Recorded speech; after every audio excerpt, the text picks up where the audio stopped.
नमस्कार, मैं हूं देवांशु। आप देख रहे हैं न्यूज़ पुणे से। छात्र राजनीति से निकलकर लालू प्रसाद यादव राजनीति के शिखर पर पहुंचे और आज उनके बड़े बेटे तेज प्रताप यादव एक बड़ी मुहिम की शुरुआत कर चुके हैं। दरअसल तेज प्रताप यादव ने सबसे पहले एक बैनर देखिए, तेज प्रताप यादव में छात्र जनशक्ति परिषद का गठन किया गया है। लेकिन लोगों में एक तरह के कह सकते हैं कि कन्फ्यूजन की स्थिति ये है कि इस परिषद का गठन किया क्यों गया है।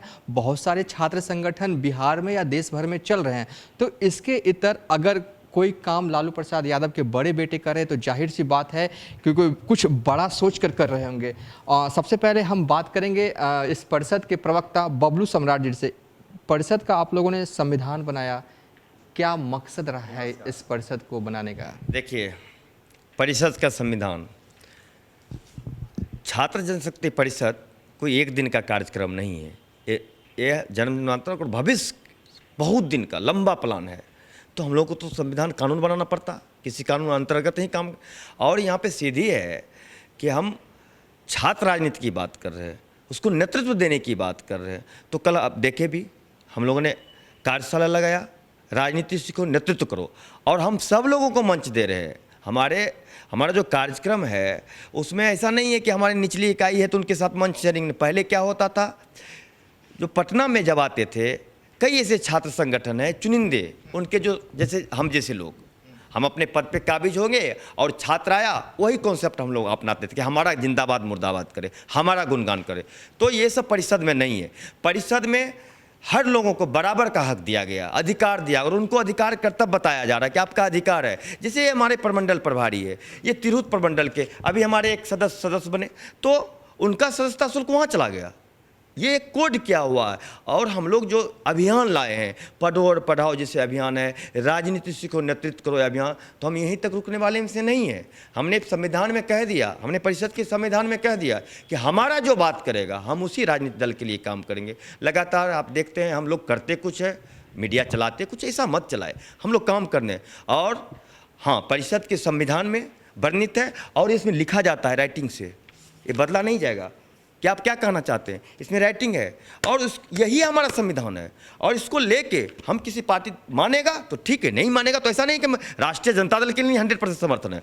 हमने उनको ऑफर दिया, और वो तो हमारे ही कॉन्सेप्ट पर चल रहे हैं। पंचायती राज व्यवस्था पे हम लोगों ने पहली बार 5 सितंबर को हमारे माननीय राष्ट्रीय अध्यक्ष जी श्री तेज प्रताप यादव जी ने बोले कि हम ग्राम पंचायत में मजबूत करेंगे। उसके बाद हमारे राष्ट्रीय जनता दल के शीर्ष नेताओं ने प्रशिक्षण शिविर लगाया। और आप कल आज देख लीजिए, माननीय श्री तेजस्वी यादव जी प्रतिपक्ष के नेता है, हमने तो पहले ही हम डॉक्टर को यहाँ पे जन परिषद के अध्यक्ष बना दिया। आज डॉक्टर से मिल रहे हैं, तो देखिए सपोर्ट करना चाहिए। और कुछ लोग बहुत देखेंगे, विकेंद्र जी का सवाल है, ऐसे लोग उनके पास विजन नहीं है, उनको तो हमारे कार्यशाला में आके सीखना चाहिए। हम राष्ट्रीय जनता के तमाम नेता को, अरे भाई आप सीखिए, तेज प्रताप यादव जी भी लालू यादव जी जो हमारे राजद सुप्रीमो हैं उन्हीं के लालू, और छात्र राजनीति से उपजे हुए, तो उन्हीं के तरह पे चल रहा है छात्र जनशक्ति परिषद।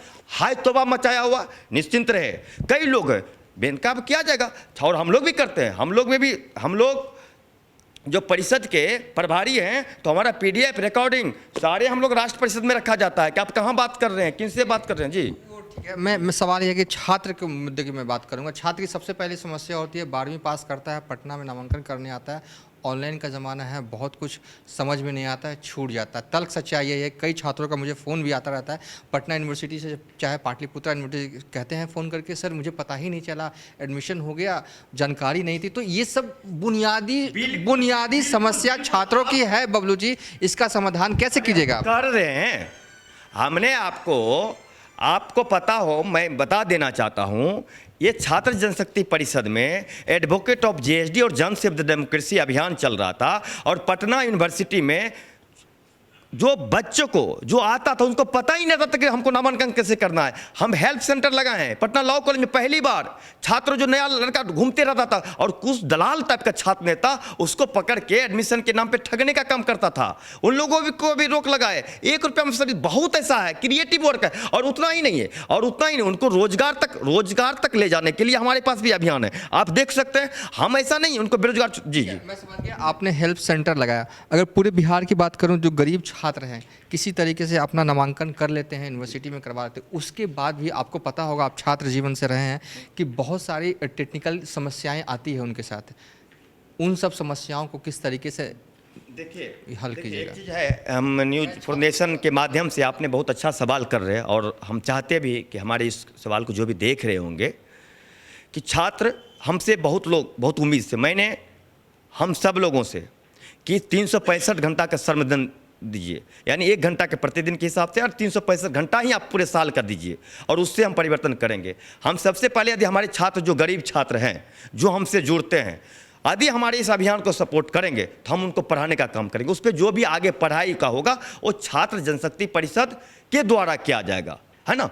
तो ये हम लोग लाए। और दूसरा देखिए, ये तक नहीं रुकने वाले जी। मैं आर्थिक की नहीं कर रहा हूँ, कई बार सामाजिक तौर पर भी छात्रों को बहुत निशाना बनाया जाता है यूनिवर्सिटी में, ये कह रहा हूँ। सामाजिक का क्या परिभाषा कहना चाहते हैं? सामाजिक का हम तो उसको पर्सनालिटी डेवलपमेंट के साथ साथ और हमने परिषद लाया, छात्र जनशक्ति परिषद लाया कि जहाँ पे आपको जिंदाबाद मुर्दाबाद नहीं करना है। आप देखे होंगे प्रोफेसर डॉक्टर नवल किशोर चौधरी जी जो एक जाने माने अर्थशास्त्री हैं और लेफ्ट के विचारधाराओं से ओतप्रोत है, वो भी हमारे साथ मंच शेयर किए और कई ऐसे लोग हैं जो हमारे साथ कहीं ना कहीं जुड़े हुए। तो अब भी तो लोगों का आँख खुले, अरे खुलना भी चाहिए ना। और जिनके पास वो विजन नहीं है, हम तो कह रहे हैं सारे नेताओं का हम टेस्ट लेंगे और परिषद जो छात्र जनशक्ति परिषद है 1 साल देख लीजिए ना, हमारा जो छात्र यहाँ के जो नेता होंगे उनका भी टेस्ट लीजिएगा, ऑनलाइन करवाएंगे। हमारा सब कार्यक्रम हो रहा है ना ऑनलाइन, हम दिखाते हैं ना, आपको दिखाए ना कि हम काम किए। देखिए इस तरह से कार्यशाला में बैठे नहीं थे, बहुत लोग ऐसा था,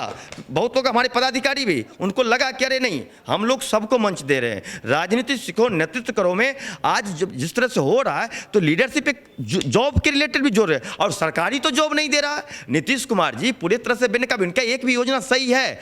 गांव में चले जाइए, जल जीवन हरियाली वो लूटने का काम हुआ है और वो कागज पे है। तो उसको हमारे जो कमेटी है उनको ट्रेनिंग देंगे। जो वार्ड समिति बना दिया गया, हम लोग रिसर्च स्कॉलर थे, पंचायती राज व्यवस्था से रिलेटेड ही हमारा टॉपिक था, ये सिर्फ नाम मात्र के है। तो इस तरह के वार्ड समिति पे हमारा लड़का जाएगा, हमारी टीम का जाएगा, ट्रेनिंग देंगे और उनको हम कह रहे हैं कि तुम उस टीम में शामिल हो जाओ, तुम जो वार्ड सदस्य कोई बने तुम शामिल हो जाओ, वार्ड सचिव तुम बनो। इसका ट्रेनिंग हम लोग दे रहे हैं। और वो जो लूट लेता है 10 लाख 20 लाख रुपए फंड ला रहा, उसको रोक लगाएंगे। बिल्कुल उनकी पर्सनैलिटी डेवलप, हम ये नहीं कहते भूखे रहेगा, भूखे पेट क्रांति नहीं होता है। आज की इस आधुनिक युग में उन्हें भी स्मार्टफोन चाहिए, उन्हें भी एक पर्सनैलिटी के साथ गाड़ी चाहिए, संसाधन चाहिए, वो भी प्लेन से चले। क्या गरीब बच्चा नहीं चलेगा? हम उनको बता रहे हैं कि तुमको शुरुआत कहाँ से करना है। गांव के स्तर पर यदि हम सुधार पे एक भी हमारा चले जाता है तो वहां से सुधार हो जाएगा। लोकतंत्र की अंतिम परिभाषा वहां से शुरुआत होता है। तो इस तरह से हम काम कर रहे हैं, हमको आप सपोर्ट कीजिए। कई मीडिया के साथी हैं, हम आ रहे हैं जिस बिंदु को लेके वो दिखाने का काम। हाँ, कुछ साथी दिखाए हैं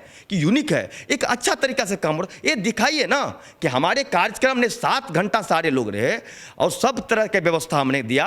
इंटरटेनमेंट भी होना चाहिए, वर्कशॉप में तो भूखे पेट नहीं होगा, कॉफ़ी भी पिलाए, स्मार्ट तरीके से बैठने के लिए भी बताए, मंच भी शेयरिंग करवाए, बोलना भी सिखाए। और ऐसा नहीं है, हमारे जो भी प्रमंडल प्रभारी का लिस्ट जारी हो गया वो नहीं आया, रात के 12 बजे डिसमिस भी कर दिया गया। 1 दिन का कार्यक्रम है और हम लोग रिजल्ट निकाल दिए, हमारे पास रिजल्ट है।